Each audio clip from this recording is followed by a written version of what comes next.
Le gouvernement qui vient donc d'annoncer l'indexation des tranches du barème de l'impôt sur le revenu sur l'inflation, indexation qui d'ailleurs est semblable à celle qui a été réalisée en 2022, qui a priori devrait entraîner comme des situations favorables pour beaucoup de contribuables. Bonjour Maître Jérôme Barré.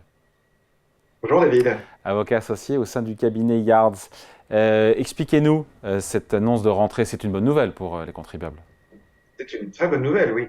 L'année 2023, comme vous le savez, alors a été marquée, vous venez d'en parler, par une forte inflation et afin de soutenir l'emploi et leurs salariés, mais aussi pour les garder dans leurs entreprises, eh bien, les entreprises ont dû augmenter les rémunérations de leurs collaborateurs et au titre de 2023, l'INSEE prévoit que les salaires mensuels de base, hors prime, progresseraient de 4,6% en 2023 contre 3,2% l'an dernier. Donc le maintien du barème actuel de l'impôt sur le revenu aurait inévitablement conduit beaucoup de contribuables à basculer dans une tranche supérieure du barème progressif de l'impôt, tout en constatant une perte économique de leurs revenus à cause de l'inflation. Et donc, afin d'éviter cet effet ciseau, c'est-à-dire une perte de revenus et une augmentation de l'impôt, le gouvernement a décidé de rehausser le seuil d'entrée au sein de chaque tranche du barème de l'impôt, parce que vous savez que nous sommes dans un barème progressif, de l'ordre, enfin pas de l'ordre, de 4,8%. Et donc cette augmentation, qui était de 5,4% pour l'année 2022, soit en fait un total 4,8 plus 5,4 de 10,20 en 2 ans, ben, c'est pas du tout symbolique. Oui, c'est pas symbolique, en même temps, faut être honnête, c'est pas non plus exceptionnel. Alors non, vous avez raison, c'est pas une nouvelle. C'est pas une nouvelle puisque cette indexation, elle a déjà existé, elle s'est appliquée sans interruption depuis 1969. Sans interruption, c'est pas tout à fait vrai, puisque elle a été, comment dire, bloquée, figée en 2012 et en 2013. Donc historiquement, l'indexation ne s'appliquait sur les basses tranches du barème, afin d'abaisser la pression fiscale qui pèse sur les contribuables les plus modestes. Mais depuis 1981, et on pourrait s'en étonner d'une certaine façon, cette revalorisation du barème s'applique indifféremment à l'ensemble des tranches du barème progressif de l'impôt sur le revenu, qui permettent ainsi au gouvernement de modérer la pression fiscale qui pèse sur les épaules des contribuables. C'est tout de même assez normal, évidemment, ce phénomène d'érosion affectant tous ceux qui paient l'impôt. Ouais, ce gel du barème 2012-2013, ça nous ramène à François Hollande, mais à l'époque l'inflation était plus basse, donc c'était peut-être moins gênant. Bref, quels sont les effets directs pour les contribuables, ce gel?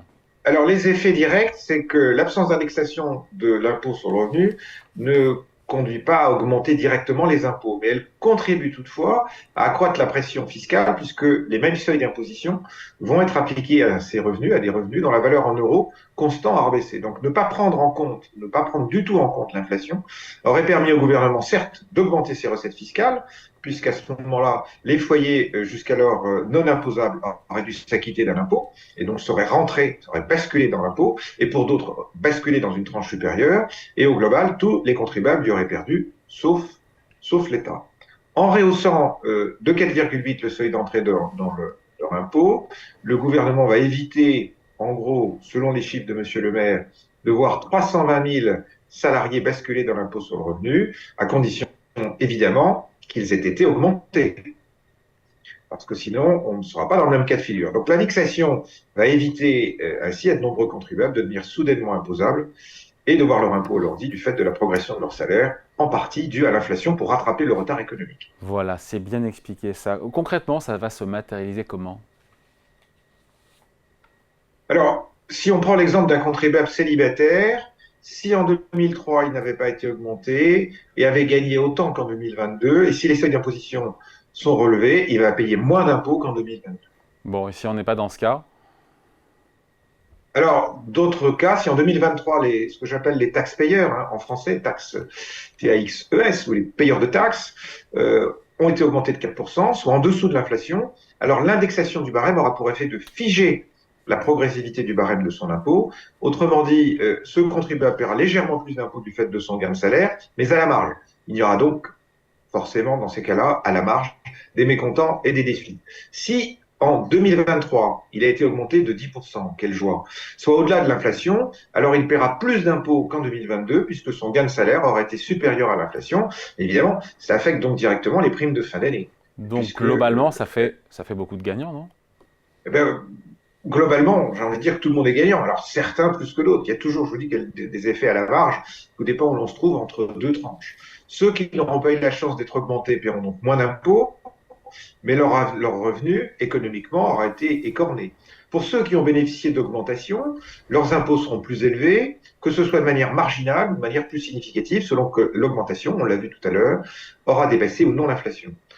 En fait, la mise à jour du barème va permettre à tous les contribuables de réduire leur facture fiscale par rapport à ce qu'elle aurait été sans cette mise à jour. Bon, est-ce qu'il faut s'attendre, on finit là-dessus, à d'autres indexations ou à une indexation d'autres impôts en dehors de l'impôt sur le revenu? A priori, non. Alors, il y a la contribution, vous savez, exceptionnelle sur les revenus qui s'ajoute à l'impôt sur le revenu des contribuables célibataires ou mariés qui disposent d'un revenu annuel extrêmement élevé, de 250 000 ou 500 000 euros. Bon, ça ne fonctionnera pas. Et on a eu des plafonnements, parce qu'on pensait aussi aux charges sociales, et on a eu des plafonnements au cours du temps de taxation, enfin d'indexation, pas d'indexation, mais de pourcentage sur les charges sociales, qui fait qu'on aurait pu penser que l'État faisait un geste sur les impôts, mais pas sur les charges sociales, et en fait, pas du tout.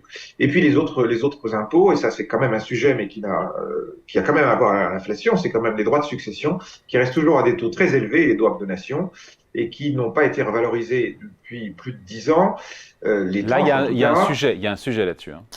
Il y a un énorme sujet parce qu'on commence à avoir des capitaux qui fuient à nouveau à l'étranger, parce qu'il y a une concurrence entre différents États. Nous, à 45%, on n'est pas compétitif, on est vraiment très élevé. Allez, merci beaucoup. Explication signée Maître Jérôme Barré, avocat associé au sein du cabinet Yards. Merci Jérôme, bon week-end. Merci David. Merci.